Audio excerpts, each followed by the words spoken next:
Hey everyone, Matt Pisarcik with RazorEmporium.com. Today to do a tutorial on how to restore a vintage straight razor strop. Maybe you've seen one in an antique store, maybe you've seen one hanging at your grandfather's house or in the garage somewhere and you wanted to get it back in a working order.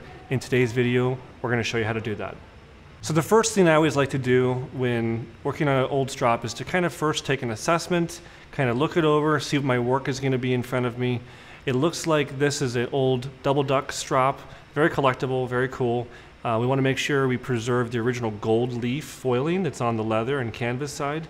But we also want to make sure that the leather that has years of scars and nicks and scrapes and age, all that needs to be re-flattened out, re-oiled so we can actually use it again. I'm going to start by taking off the hardware. This looks like it's a steel that's been plated or coated in brass or gold.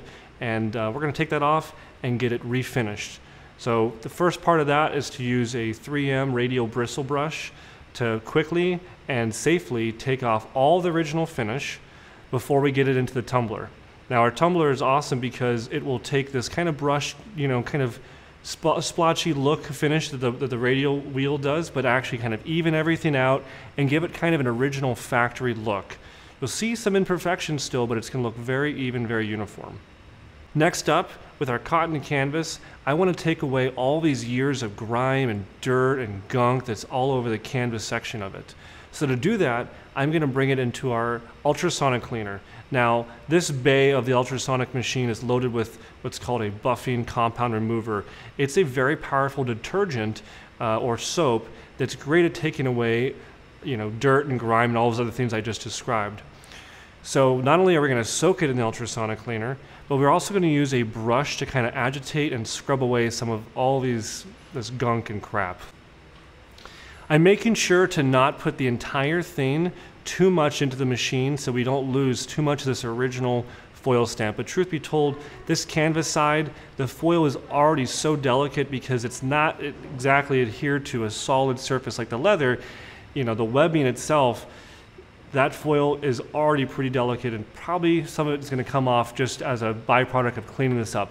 But I still think it's worth it because it's going to go from looking like something you found that looks dirty and gross to something you can actually use again. If you're at home and you're trying to do the same step, you can always use your dishwasher or a washing machine on a gentle cycle, and just that hot water, hot soapy suds are going to help to remove some of this old grime.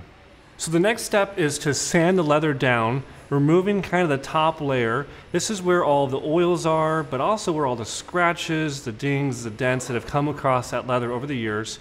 And this is going to get the surface to be flat once again so that you can use it for stropping a straight razor. So I'm going to carefully use a small sanding block I made up and just do some very light kind of swirling motions, making sure not to scratch the leather any more than it already is, but to carefully remove that top layer. I'm also going to pay a lot of attention to the areas that have gold foil stamping so that I don't accidentally take off the logo. With a strop like this that's collectible because of the name, if I remove any of that logo, it's going to take away from its value.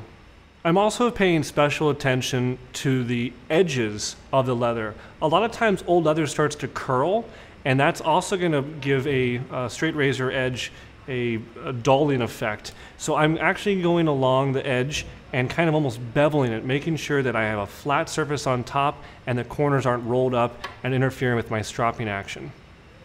Well, I think the sanding looks pretty good, so we're going to go over and start actually reconditioning the leather to make it come back to its former glory and get it ready for stropping at daily usage once again.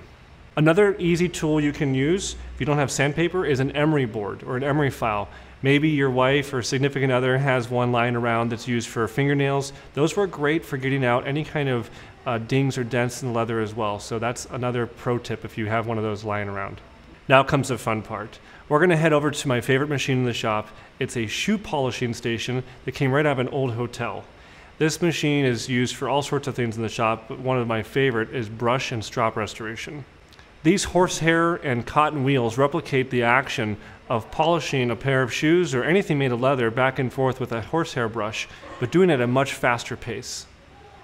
We're going to use a combination of otter wax, leather oil and Lincoln natural wax shoe polishing compound to rehydrate the leather, breathe new life into the leather, and get the original look back into the material so that the top and bottom match the middle. The process is kind of experimental. I'm going to do a little bit of adding some compound, a little bit of buffing, and kind of going back and forth until I get the finish that I want. The important thing in this process is to do a blending action, meaning that we're trying to match everything up so it looks uniform. It looks like we never did any work to it at all. The final step is to do a kind of a final polish on some denim. It does great to kind of abrase away any kind of particles of maybe the cotton wheel left behind, kind of give a real final uniform look to the leather. I'm using my denim apron. You can also obviously use a pair of denim jeans and just kind of quickly go back and forth, get a little friction, and you'll be surprised how the burnishing action blends everything perfectly together and the strap looks brand new. Well, I'm excited that the piece of hardware that we sent over to our plating lab has come and it's completed. We did a copper plate on this steel material. We thought it would give kind of an original rustic look to it, and over time the copper is going to start to patina and age, and it's going to end up looking beautiful in its own natural way. I've let the cotton canvas air dry as we were doing the leather restoration work, and now I'm getting everything back together and assembling all the pieces. It's come together perfectly, and I'm really happy with the final product. This strop is from the 1940s or 1950s, but it looks like it was just made. And that's the really cool part of working on old vintage hardware like this.